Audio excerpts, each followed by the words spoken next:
we're doing them. Good to see all of you.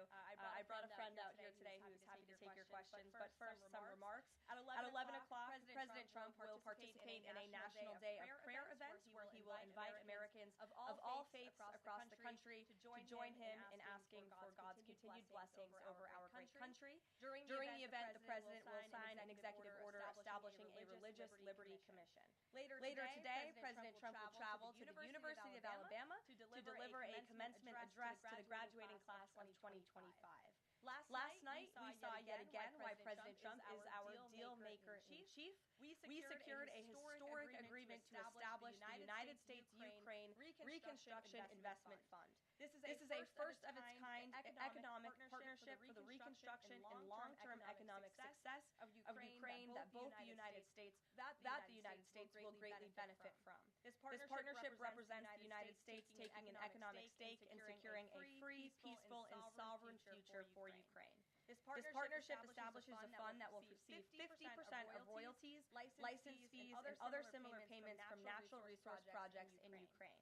President Trump has been clear from the beginning. He wants the killing in this brutal war to end. This agreement shows how invested the president is in securing a truly lasting peace.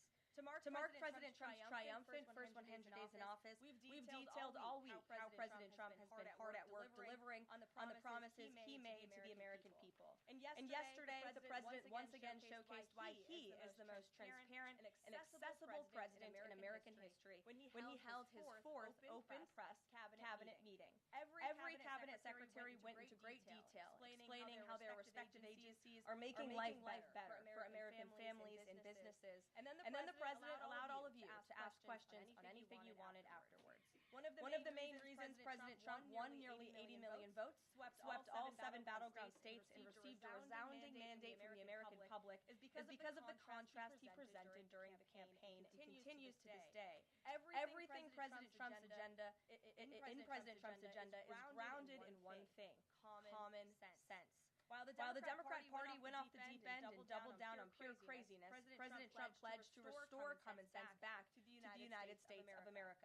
In a little more than 3 months, that's exactly what he's done. He recognized that America is a sovereign nation that cannot survive if it does not protect its territorial borders. So he secured the border in record time and ended the mass invasion of tens of millions of illegal aliens into our homeland. The president knows his top responsibility is ensuring the safety of the American people, which is why he's arresting violent illegal alien invaders in our communities who threaten our public safety. And it's unacceptable to President Trump to allow rampant waste, fraud, and abuse of Americans' precious tax dollars, which is why the president championed a historic DOGE effort that saved nearly $200 billion already. President Trump knows America is blessed with an abundance of liquid gold below our feet in the form of fossil fuels. So he ended Joe Biden's reckless war on American energy and is restoring American energy dominance to lower costs and strengthen our national security.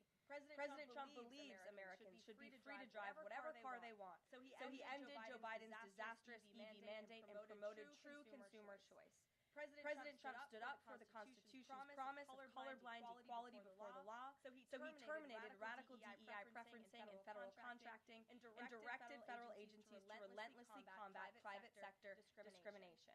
DEI seeks to divide and pit Americans against each other based on immutable characteristics. President Trump put an end to it.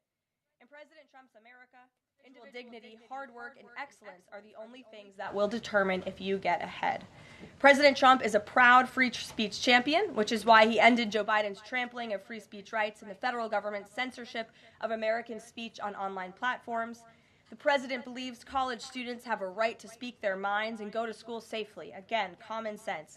So he took bold action to protect Jewish American students from harassment by pro-Hamas radicals on their campuses. And President Trump knows that America's children are our future, and he'll never stop fighting for them.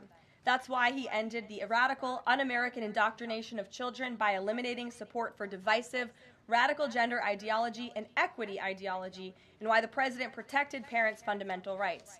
And lastly, the president believes in fundamental biology. Isn't that something? Which is why he made it the official policy of the United States government that there are only 2 sexes, male and female. And because men and women are biologically different, President Trump ended the unfair, demeaning practice of forcing women to compete against men in sports and having their private spaces invaded. When President Trump promised a complete restoration of America and the revolution of common sense, he meant it. And over the next 100 days, get ready for historic trade deals, budget deals, and peace deals. For more on President Trump's common sense revolution, I will turn it over to our White House Deputy Chief of Staff for Policy, Stephen Miller. Stephen, thanks for coming in today.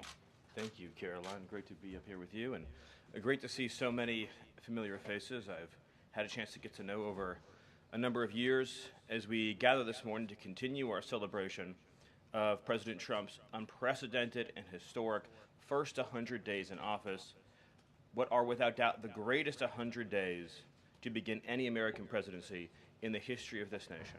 This week you've heard about the historic actions President Trump has taken to secure our homeland, to secure our sovereignty, to secure our economy and our supply chains and our industrial base.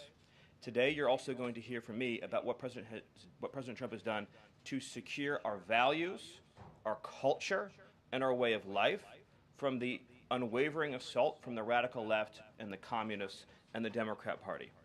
One of the most significant crises that President Trump inherited upon taking office was the wave of racial discrimination, so-called diversity, equity, and inclusion policies that have taken over both public sector and private sector entities all across the United States of America. Perhaps the most dramatic example of this is that our air traffic controllers were being hired and promoted based on race and gender, not their ability to conduct our nation's air traffic. I would estimate that probably 90% of Americans would agree with the statement that airline safety should be based on your ability to keep, airline safety jobs should be based on your ability to keep planes landing and taking off and flying safely, not on what demographic box you check. President Trump has ended across the entire federal government all hiring, recruiting, retention, promotion, and training based on race and sex. This includes in our law enforcement agencies. So, again, when we took office, even in sensitive law enforcement, national security, and intelligence agencies, we were hiring individuals not on their ability to carry a weapon, not on their ability to keep Americans safe, not on their ability to conduct sensitive intelligence operations, but based upon race and sex. And obviously, that is unacceptable. It's going to be merit-based across the whole federal government. But this wasn't just the federal government. This was the private sector, and this was also, of course, our entire university and education system. So President Trump's Department of Justice, working with other departments and agencies, have made clear that this administration is going to fully enforce Title VI, Title VII, and Title IX of our federal civil rights code. Discrimination based on race and sex is prohibited by law, and this administration will vigorously enforce that.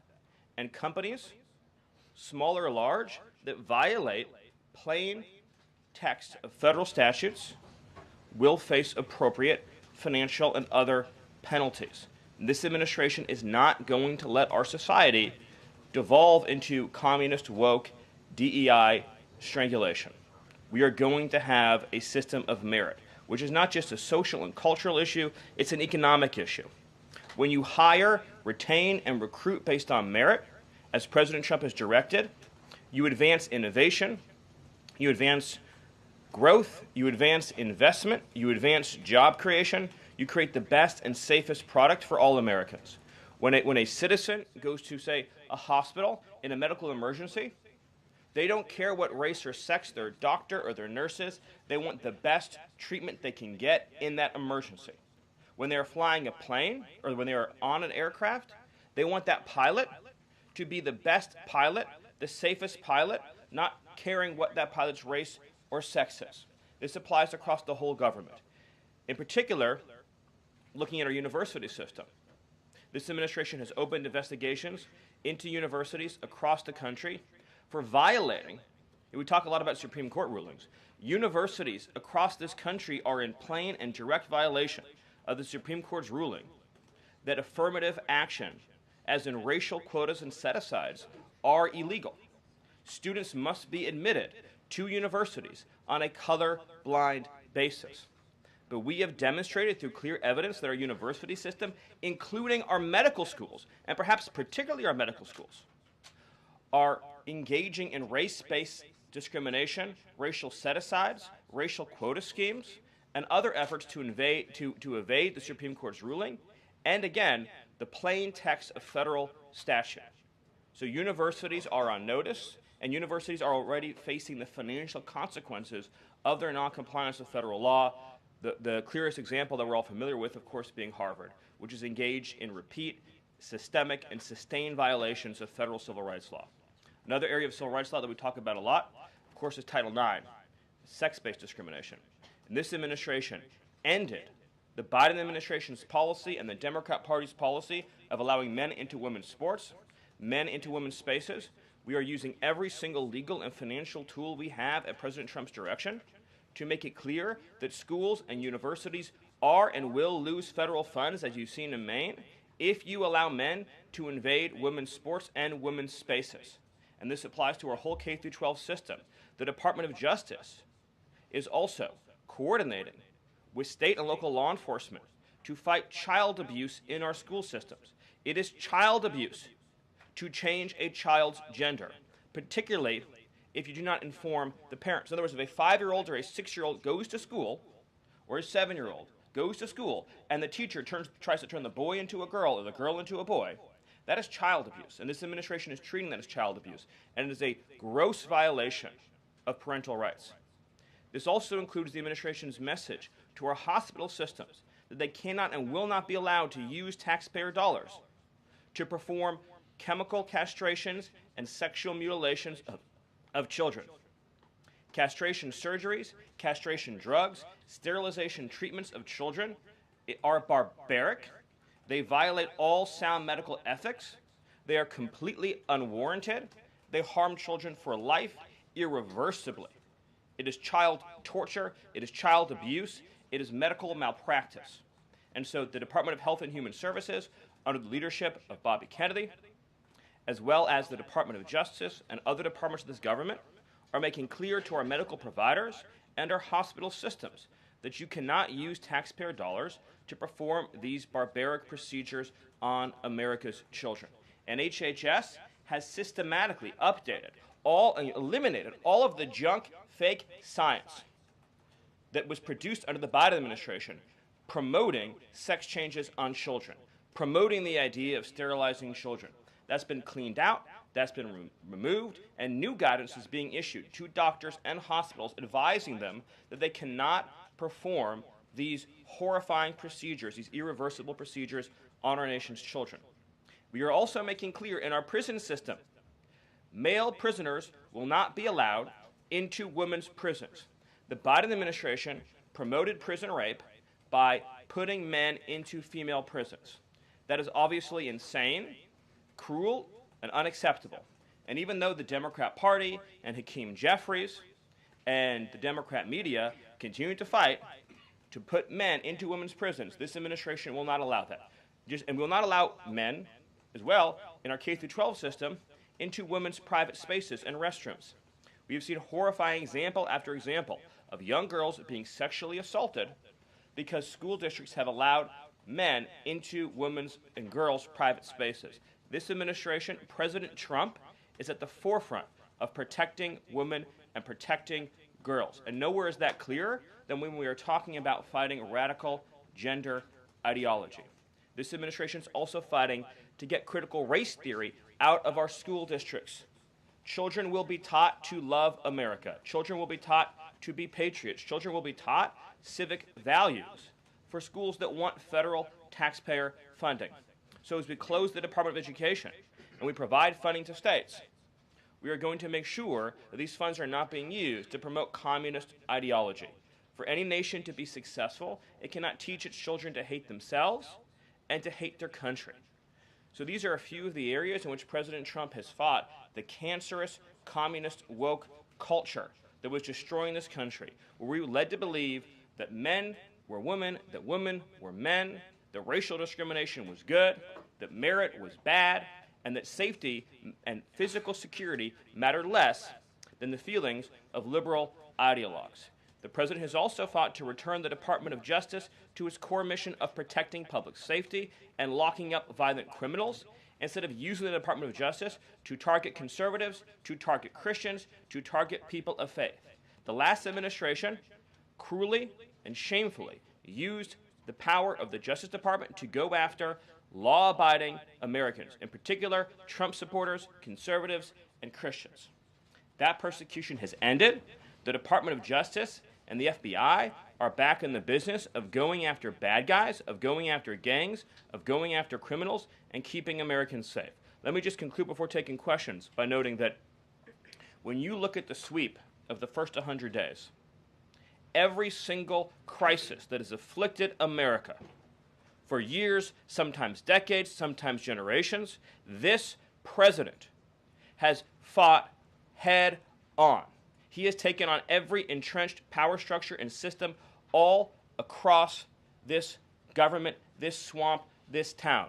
That includes, of course, the DOGE efforts to slash corrupt, wasteful government spending, graft, and corruption, and to stop billions of taxpayer dollars from going to radical left NGOs. These are left-wing nonprofits that are used to advance illegal immigration, to advance open borders, to advance gender ideology, and to advance all of this insanity that has been turning our country in the wrong direction for so many years. President Trump took head on the trade crisis afflicting this country with the destruction of our manufacturing and industrial base, the shameful betrayal of the American worker by Joe Biden and the globalists that sent all of our supply chains overseas. He took head on the catastrophe of mass, unlimited illegal immigration that was turning us into a failed third world state, and achieved the lowest level of illegal immigration in recorded history without even a close second. He took on the economic crisis afflicting this country by reopening American energy, by defeating inflation, by lowering gas prices, by ending the onslaught and reversing the onslaught of federal regulation, by reopening coal, shale, oil, natural gas, and fighting now for the largest tax cut and reform and the largest deregulation reform and the largest energy reform in American history. These are just some of the things that have ushered in the new golden age, along with his fight to restore the peace that we had for 4 years under the previous administration before Joe Biden sunk this planet into bloodshed and war in the Middle East, in Europe, and rising tensions in Asia. President Trump, in every area of conflict around the globe, has been fighting to restore peace, security, stability, harmony. So he inherited an economic catastrophe, a border catastrophe, a public safety catastrophe, and a cultural catastrophe.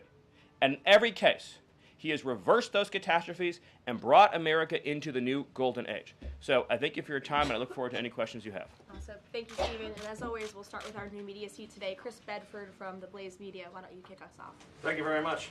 Stephen, what is the end goal of the China tariffs right now? Is the idea to open up the Chinese markets through a deal to a better market for exporting American goods to China, or is it a reconfiguration of global trade in a way that isolates China from free countries? No. So China is a unique situation, obviously. The president has talked at length about what happened to us economically since China's entrance into the World Trade Organization and the trillions and trillions of dollars of trade deficits that we've racked up with China over the period of that time, and what that's meant for our national security, what that's meant for our economic security, what that's meant for our supply chains. Obviously, right now, the Secretary of the Treasury is in the process of developing a plan that will answer the questions that you're talking about, but the president's goals have been very clear on these points, which is that he is not going to allow China to continue to steal our intellectual property, to continue to illegally dump and subsidize their goods in our markets, to manipulate their currency, to rack up an unsustainable trade deficit. We need to have a trade relationship with China that does not do harm to our nation's economic and national security. And that has to be the guidepost of any objective. At the same time, tariffs will bring significant revenue into this country that will allow us to pursue our dramatic plan of tax cuts and reforms. Awesome. Great. Bloomberg, go ahead. Hi. First, as well, similar to that question, I'm curious, Kevin Hassett, when on CNBC this morning, said that they were expecting some sort of news on tariffs by the end of the day. Do you have any insight into that? I don't want to get ahead of any announcement, but I'll just reiterate that right now, countries from all over the world, because of President Trump's leadership, are desperate and dying to make trade deals with the United States. We're going to evaluate each of those deals, and President Trump is personally involved in making sure that these negotiations serve only one interest, which is the interest of the United States of America, and we'll end up with a deal in these cases where, yes, the other countries, obviously, will have their own demands and their own interests, but nothing will go into effect that doesn't serve the interests of America and the American people. Thank you. Stephen, this morning GM is putting a dollar figure on how much the president's tariffs will impact the company. The CEO says tariffs will cost GM between $4 and $5 billion this year. The CEO of Ford says he can't commit to not raising prices because of tariffs.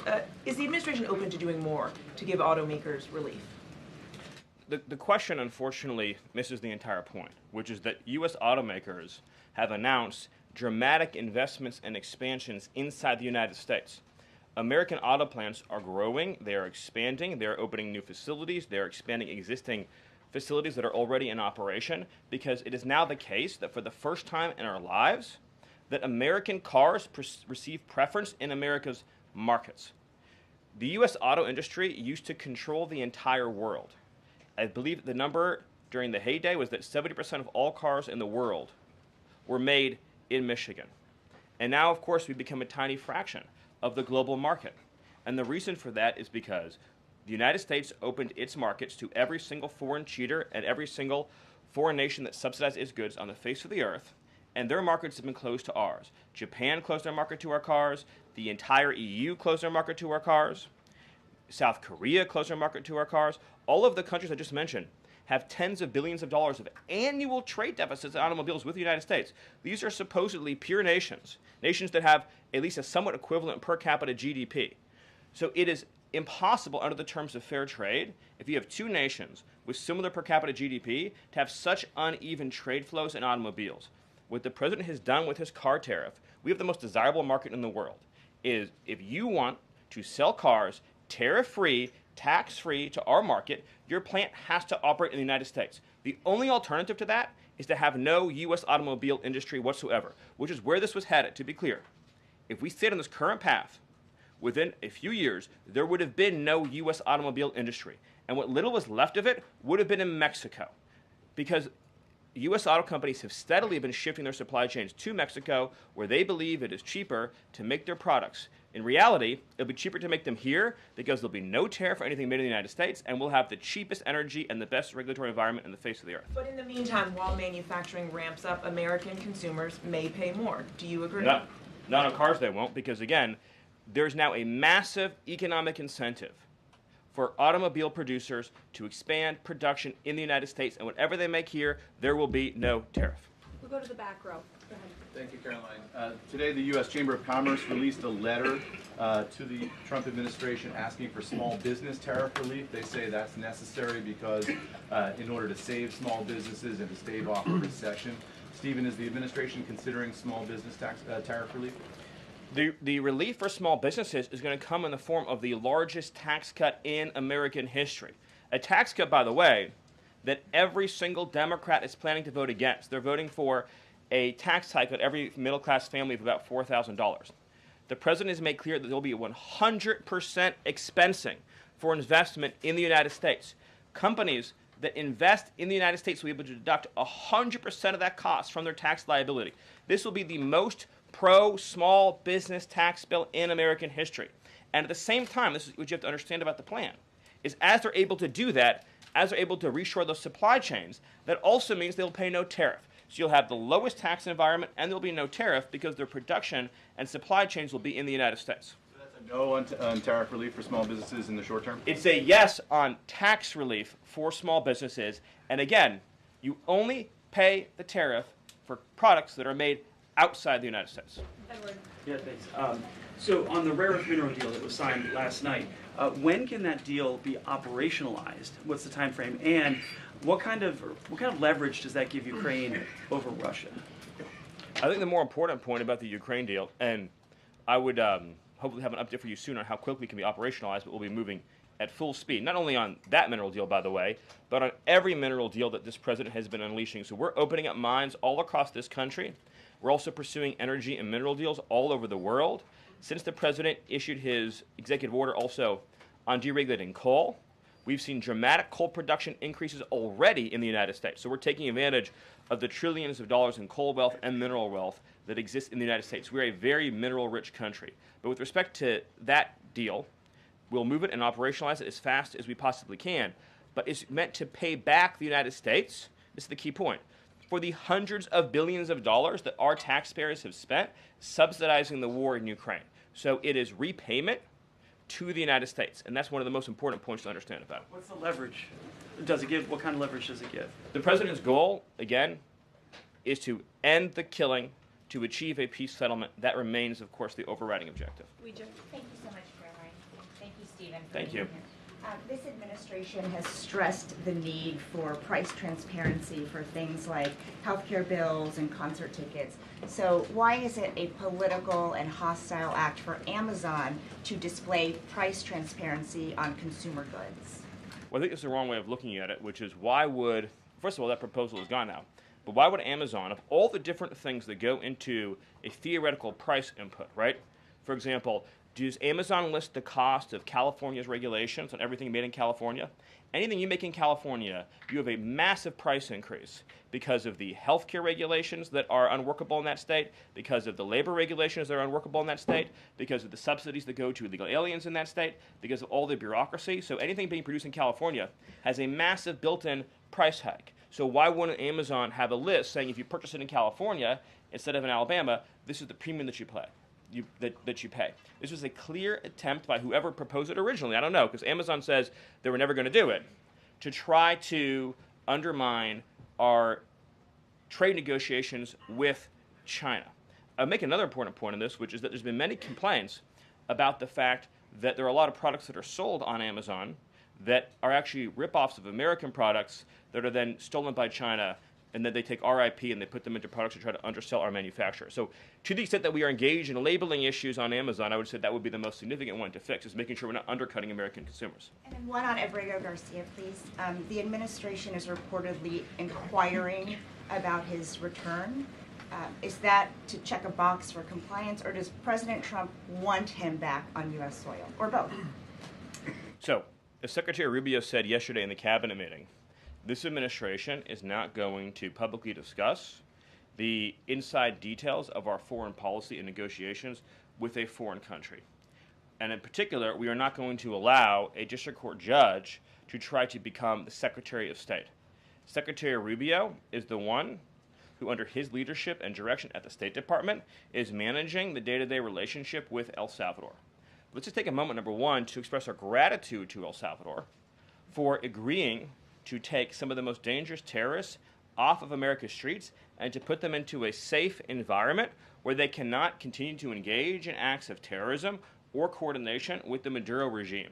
You may have seen recently an FBI assessment that was unclassified that said that the Maduro regime is using and planning to use trained Aragua terrorists to carry out assassination plots on American soil. Now, very few in this room covered that. I'll let you all ask yourselves why you didn't cover it and why your editors didn't assign that story to you. Something I think you should think about on your own. But this is a earth-shattering piece of news. The Biden administration imported a terrorist army that our own FBI assesses is planning assassination strikes on American soil against critics of the Maduro regime. Those are the terrorists that President Trump is finding and apprehending that our Democrat judges and Democrat activists are trying to keep on U.S. soil. Tren de Aragua has the same legal status as Al-Qaeda and ISIS. MS-13 has the same legal status as Al-Qaeda and ISIS. These are foreign terrorists operating on our soil. And our gratitude to El Salvador for agreeing to take custody of these terrorists is immense.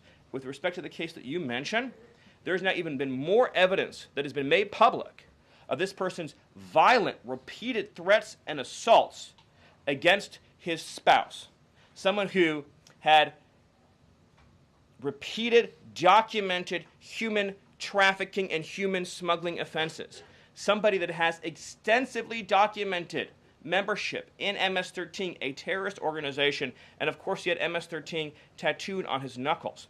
This is a person that was a clear and present danger to the safety of the American people. And it is a sad reflection on the state of our media and many of the outlets represented in this room that you obsessively try to shill for this MS-13 terrorist, well, no coverage occurred in your papers about any of the Americans that were raped and tortured and murdered by the illegals that Biden was importing into our country. You know, you talk about due process. The Biden administration made the decision to give extensive due process to 2 trained Nicaragua terrorists that were apprehended at the border just a couple years ago. They were 2 gentlemen. They were from Venezuela. They were members of trained Nicaragua. The Biden administration Border Patrol apprehended them and made the decision to provide them with extensive due process, put them onto a program known as supervised release, and put them on ankle monitors so that they could go through a lengthy legal, judicial determination as to whether these legal aliens who had just set foot on U.S. soil might want to live in the United States for the rest of their lives. What was the result of that decision? What was the result of that choice that was made? Those 2 men kidnapped a young girl named Jocelyn Ungary from her family. They beat her, they sexually assaulted her, they tortured her, they stripped her, they murdered her, and they dumped her body. That is what the Biden administration's policy was.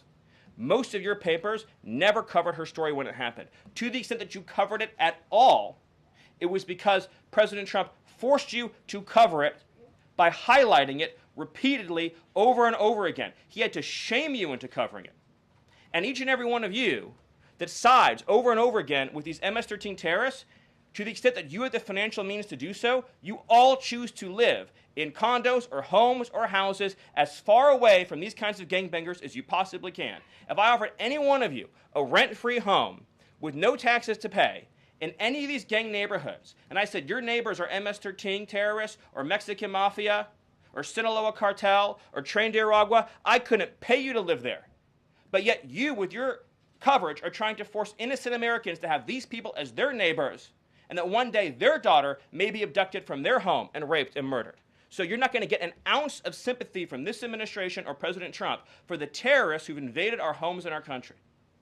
Awesome. Thank you. Peter, we'll take a couple more questions. A couple questions on DOGE, of course, because that's the topic that you're here to speak about. But I want to ask you one other question about the topic of prices. We heard from the president on this just yesterday, right now, on prices and the risk that there could be some short-term, as he said, shortages. He was referring specifically to dolls. What do you tell Americans right now, Stephen, who say they can't afford to, in the president's words, be patient? Americans who voted for President Trump on his promise that he would lower prices across the board on day one. But he did lower prices across the board on day one. Well, grocery prices last month went up 0.4%, of course. So I mean, just across the board, not exclusively eggs. Inflation, as you would acknowledge, is down substantially. Gas prices are down substantially. The new GDP report showed a 22% record increase in investment in the United States of America. So all of the, and don't even, egg prices, of course, which was all you guys talked about for a few days, I think are down like 80%. The reality is that we can either surrender economically to China, or we can reclaim and reshore our manufacturing base and our industrial needs. And it's not just China. In the event of any national emergency, this is the president's first duty as commander-in-chief. In the event of any national emergency, we cannot be reliant on foreign countries for steel, aluminum, energy, technology, any of the essential components that we need to keep this country running. He is fulfilling his duty as commander-in-chief that every president before him had failed to fulfill or even actively betrayed. And despite inheriting all of this, as I mentioned, inflation down, jobs up, and particularly, by the way, jobs for American workers. So for the first time, you look at these jobs reports, the government workers are going down, which artificially, of course, increased previous job totals. The employment of non-citizens is going down. The employment of American citizens is exploding. Remember, all the job gains during the Biden administration, so-called gains, on net were for foreign workers. So if you look at the stock of American workers over his whole administration, they lost jobs on net. So if you're an American worker, you lived through 4 years of a Biden depression. That was the economic reality that now the President Trump is rescuing. And again, if you make your product in America, there's no tariff. And as we develop advanced manufacturing techniques, increased AI, increased robotics, it'll be cheaper and cheaper and cheaper to manufacture in America. But to be clear, you said that prices have gone down across the board. The president himself acknowledged that on toys you may end up paying, on dolls he was referring to, you may end up paying a little bit more right now. So in terms of... He was making the point that I think almost every American consumer agrees with. If they had a choice between and I'm a parent of young children, you had a choice between a doll from China that might have, say, lead paint in it, that is not as well constructed as a doll made in America that has a higher environmental and regulatory standard and that is made to a higher degree of quality. And those two products are both on Amazon, that yes, you probably would be willing to pay more for a better made American product, but here's the key point. With the tax cuts, the regulation cuts, the energy price decrease, and everything else that President Trump is doing to unleash this era of American prosperity and prevent the road we were on to get off that road of financial ruin and doom, means that it will be cheaper than ever to make and manufacture in America. I think that answers your question. So I'm going to one more. Stephen, can I just... Caroline, can I ask the Doge question? Can I ask about Doge? Peter, we just gave you 2 questions. Brian, go ahead. Doge, but I'll wait. Thank you.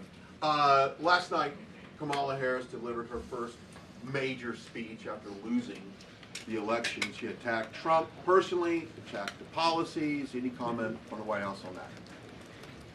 Well, I think it was a great reminder to the American people of just how blessed we all are that the leader sitting in the Oval Office today is President Donald Trump and not President Kamala Harris.